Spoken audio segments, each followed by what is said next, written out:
हे भरत श्रेष्ठार्जुन, बलवंताचे वासना व आसक्ती विरहित असे बल मी आहे व सर्व भूतांच्या ठिकाणी धर्माला विरुद्ध असणारा। आजोबा, म्हणजे तुमच्यासाठी दूध पोहे काढून ठेवलेत, तुम्हाला भूक लागली की खाऊन घ्या। हा, मी येते। शुभ्रा, असं विचारू नये पण विचारतो, कुठे बाहेर निघालीस का? अहो, डॉक्टर सामंतांची अपॉइंटमेंट आहे, तिकडेच जाते। डॉक्टर सामंत? कसे आहेत ते? बरे आहेत। शुभ्रा, मला एक सांगशील का? म्हणजे कुतूहल म्हणून विचारतो हो। काय आजोबा, बोला ना।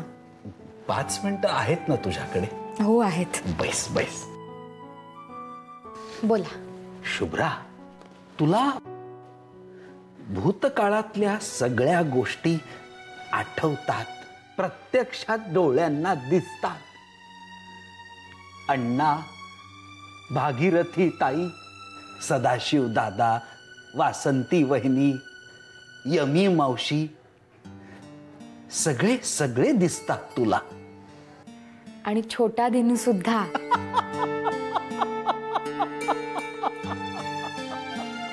छोटा दिनू?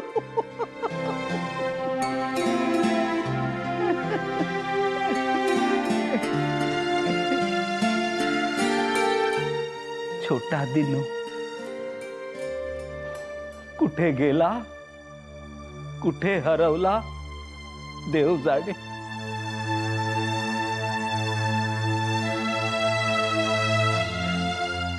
कधी भेटलाच मला कुठल्याशा वळणावर, तर मलाच प्रश्न पडेल, कोणी एकेकाळी हा छोटा दिनू मीच होतो याबद्दल।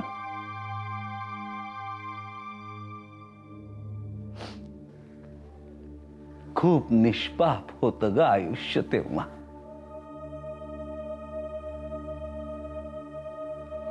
भागीरथी ताईच्या राजा राणीच्या गोष्टींइतकं सरळ आणि रम्य, यमी मावशीच्या लटक्या रागा इतकंच तिखट, आणि तिच्या हातच्या पुरणपोळ्यांसारखं गोड।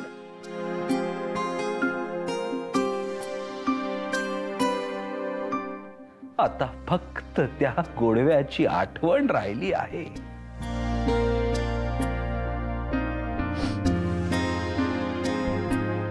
बाकी काही नाही। आजोबा, असं का बोलताय तुम्ही?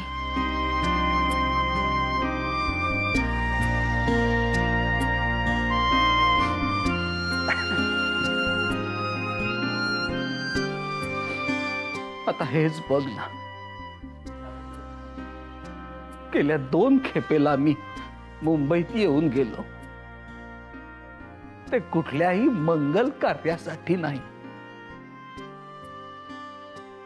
किंवा चांगल्या कामासाठी पण नाही। मागच्या खेपेला आलो ते निखिलसाठी, आणि आता पण आजोबा, तुम्ही भाईंची समजूत घातली आहे ना, आता बघा सगळं ठीक होईल।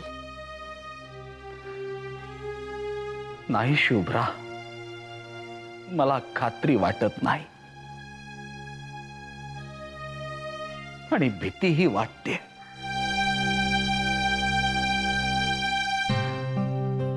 उद्या मी गेल्यानंतर कोण सोडवणार या दोघांची भांडणं? आजोबा, श्रीराम श्रीराम। आमचे दाणे संपत आले शुभ्रा। देवानं देताना भांड भरून दिलं. आम्ही सगळं पस्त केलं.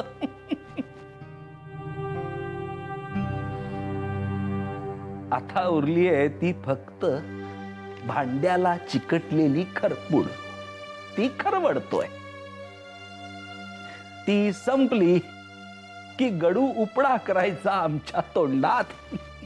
आजोबा, तुम्ही का असं सकाळी सकाळी बोलताय? शुभ्रा, तुला एकच सांगायचंय. कुटुंब वेलीसारखं फोफावतं. तिला मध्ये भक्कम आधार मिळाला ना की ती आकाशाकडे जाते, नाहीतर जमिनीवर सरपटते.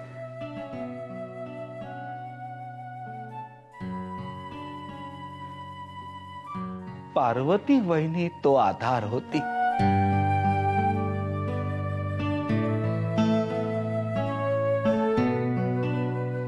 तिच्यानंतर मी तिची जागा घेण्याचा प्रयत्न केला,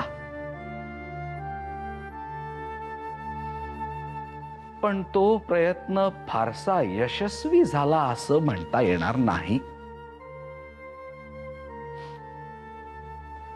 मुलांना वाढवलं, त्यांच्या त्यांच्या कर्तृत्वावर ती मार्गाला लागली.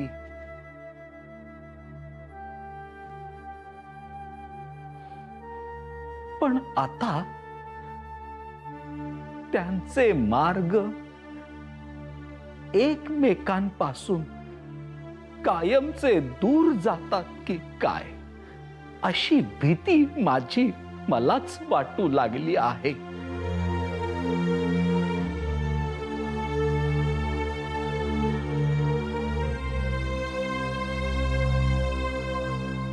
शुभ्रा, आता तुलाच या घराचा आधार व्हायचं आहे.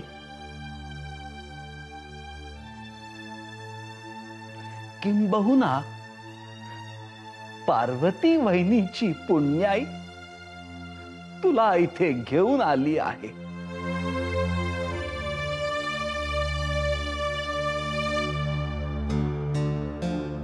तेवढं फक्त कर माझ्यासाठी.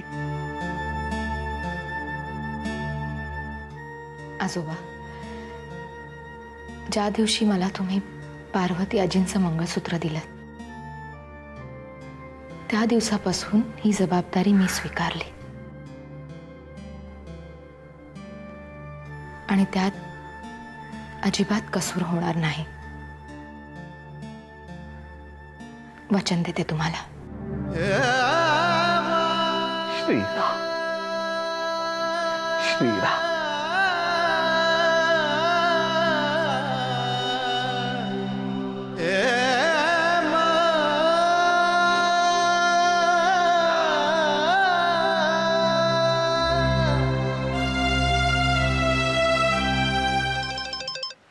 हा सावंत बोला. साहेब, सुलेखा राऊत घरी परत आली. सकाळी तिला तिच्या घराच्या खिडकीत पाहिलं, याचा अर्थ ती रात्री काहीतरी परत आली असावी. हो, आणि ती घरी आल्याचं पाहून मी ताबडतोब बँड्राला जाऊन चेक केलं, पण तनिष्काबाई काही घरी आलेलं नाही. नीट लक्ष ठेवा सावंत, या दोघींमध्ये नेमकं काय शिस्त आहे आपल्याला कळायलाच हवं. Okay sir.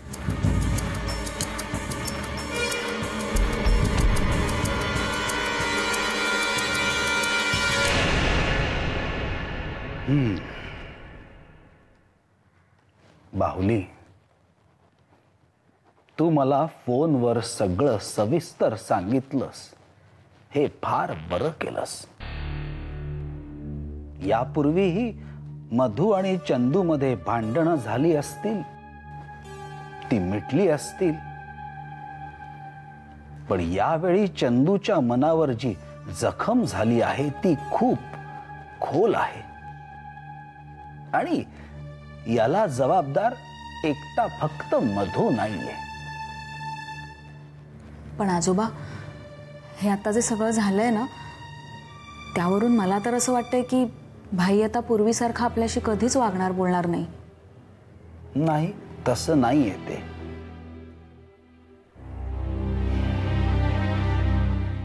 आता ते आपल्या हातात आहे. आता आपण चंदूला जर दूर लोटला तर तो आपल्यापासून कायमचा दुरावेल. आणि म्हणूनच मी आता इथे थांबणार आहे, ही खात्री करून घेण्यासाठी की जाणते अजाणतेपणे आपल्या कोणाच्याही हातून अशी चूक होणार नाही. पण आजोबा, खरंच काय आहे त्या खजिन्यात? खजिना?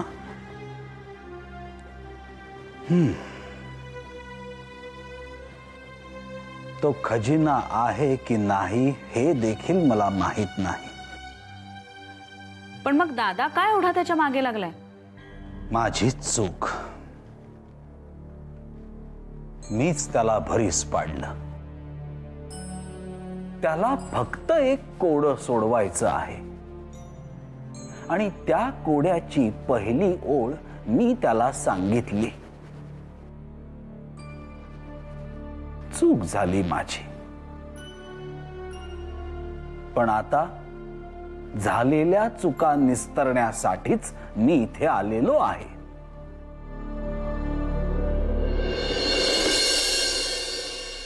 बाहुली, मला तुझ्याशी देखील थोडंसं बोलायचं आहे. खजिन्याच्या संदर्भात नाही. माझ्या लग्नाचा विषय काढायला आईने तुम्हाला जर सुचवलं असेल ना तर लग्न नाही, कल्पना उत्तम आहे, पण तुर्तास या विषयावर मला बोलायचं नाहीये.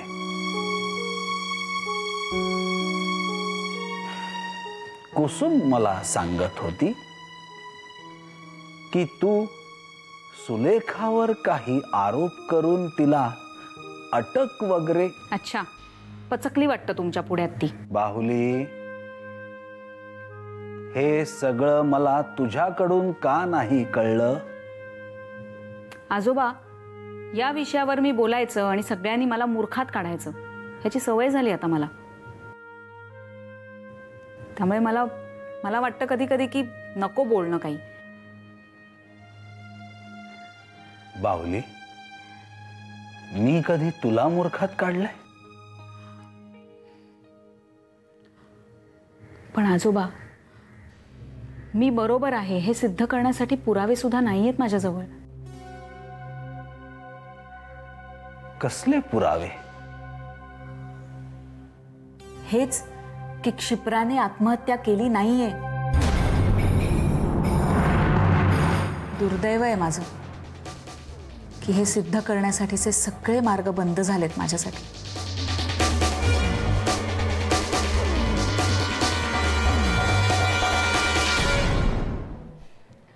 त्या दिवशी तू चुकून भाईसमोर बोलून गेलास आणि त्यानंतरच हा सगळा राडा झाला. म्हणूनच आजोबा आले. ओ गॉड, मला माहिती नव्हतं प्रिया की माझ्या एका कॅज्युअल वाक्यामुळे. Swapnil, it's okay. तुझी काहीच चूक नाहीये यात. तुझं बोलणं हे एक निमित्त ठरलं. भाईला कधी ना कधी कुठून तरी हे कळलंच असतं आणि जेव्हा कळलं असतं तेव्हा हे सगळं असंच झालं असतं जे आता झालंय. It's all dam unfortunate Priya. आत्ता मला कळतंय की गेले काही दिवस आधी एवढा डिस्टर्ब काय. मला असं वाटलं होतं की आधीमध्ये आणि शुभ्रामध्ये काहीतरी प्रॉब्लेम एक आहे का स्वप्नील? तो रमाकांत खोत जेलमधनं सुटलाय. आता हा कोण? ज्याच्याशी शुभ्राचं आधी लग्न ठरलं होतं आणि त्याच्याच माणसांनी नाही का मला. हो, ओके. तर त्याने माईंना त्रास द्यायला सुरुवात केली म्हणून माई इथे आल्या. आपण पोलिसांची मदत घेऊ शकतो ना प्रिया? म्हणजे भाईंच्या एवढे कॉन्टॅक्ट्स आहेत तर. भाई आमचं तोंड सुद्धा बघायला तयार नाही. बाबांचे एक जुने मित्र आहेत, ACP आहेत. बाबा बोललेत त्यांच्याशी. पण आता तो खोत गावातनं पळून गेलाय. सगळं एकात एक इतकं अडकलंय ना. डोंट वरी प्रिया, पीळ खूप घट्ट झाला ना की हळूहळू उलगडायलाच लागतो. होईल काहीतरी. मी भाईंची माफी मागू का जाऊन? कशाला? माझ्यामुळे सगळं. स्वप्नील, मी म्हटलं ना, तुझ्यामुळे काहीही झालेलं नाहीये.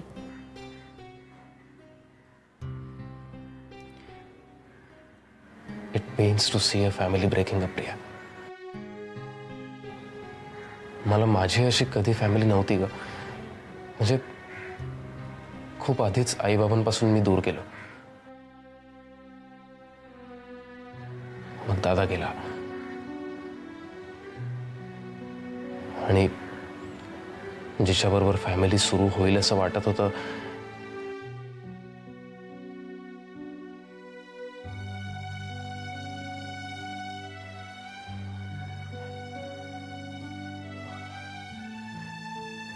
You are the only people I have. आणि मग माझ्यामुळे असं सगळं.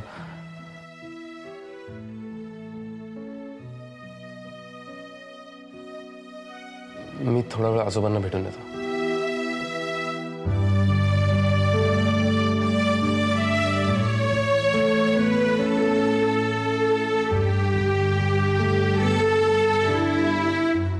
गेल्या आठवड्याभरात आमची काय अवस्था झाली असेल याची कल्पना आहे तुला? असतील नसतील तेवढ्या सगळ्या मैत्रिणींकडे फोन केले, तुझा कुठेही पत्ता नव्हता. पोलिसात जायची बाकी होते मी. दी, एवढं पॅनिक होण्याची काही गरज नव्हती. हे तू नको सांगूस मला.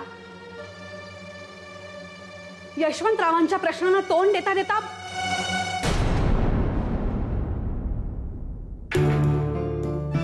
जाऊ दे.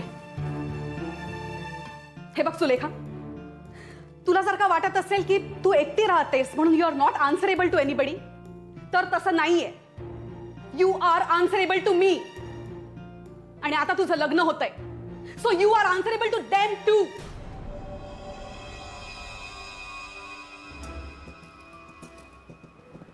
तू काय सांगितलंस त्यांना? मी काय सांगणार? मला काहीच माहिती नाहीये. ह्याच्या पलीकडे काय सांगू शकते मी? बाय द वे, कुठे गेली होतीस तू? किती वेळा सांगू दी? बडोद्याला गेले होते मैत्रिणीकडे. ही कोण मैत्रीण तुझी? माझ्या MBAच्या क्लासमध्ये होती. याआधी कधी ऐकलं नाही मी हिच्याबद्दल. दी, माझ्या प्रत्येक मैत्रिणीबद्दल मी तुला सांगावं असं का वाटतं तुला? नाही, मला असं अजिबात वाटत नाही. पण तू माझ्याशी खरं बोलावंस असं नक्की वाटतं मला. खरंच बोलतेय मी दी. माझं येण्या जाण्याचं तिकीट दाखव तुला. हं? सुलेखा, का निघून गेली होतीस अचानक तू? बोर झाले होते मी दी. आणि नाहीतरी इथे बसून मी काय करणार होते. तिने मला फोन केला, म्हणाली ये. मी गेले. बिग डील दी. हेच तर तुला कळत नाहीये ना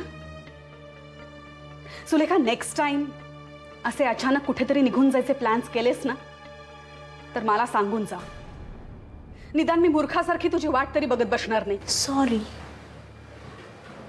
सॉरी ना दी. अजून किती चिडणार आहेस तू माझ्यावर? माझं काय ग सुलेखा? मी 2 मिनिटात चिडीन, आरडाओरडा करीन आणि गप्प बसीन. यशवंतरावांसमोर तुझी काय इमेज झाली असेल? आणि तुझं ऑलरेडी एकदा कळलं. पुन्हा पुन्हा तेच ऐकून दाखवायला नको. त्यांना फोन करते, भेटते आणि जशी तुझी माफी मागितली तशी त्यांची माफी मागते. ओके? हां? सुलेखा, तुझं सगळं चांगलं होणार आहे ग. Don't spoil it please.